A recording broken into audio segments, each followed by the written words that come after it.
Sempol mie crispy ekonomis, super gampang dan juga bahan-bahannya mudah didapatkan.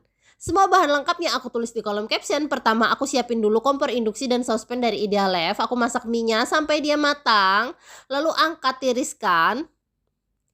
Masukkan ke dalam wadah, masukkan juga bumbunya.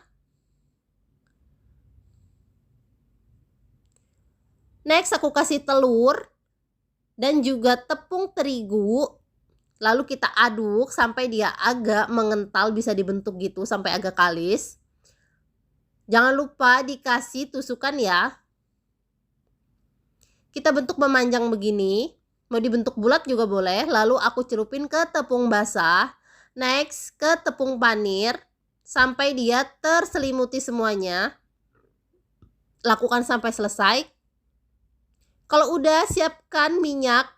Aku goreng di minyak panas pakai di fry pan dari Idealef. Dia anti lengket, muatannya gede banget bun, jadi bisa goreng sekaligus banyak. Dia ada penirisnya juga ya, jadi kita nggak perlu repot-repot lagi pakai penyaring. Udah mateng, kita angkat, tiriskan, jadi deh sempol mie crispy ekonomisnya. Ini enak banget. Yuk bikin!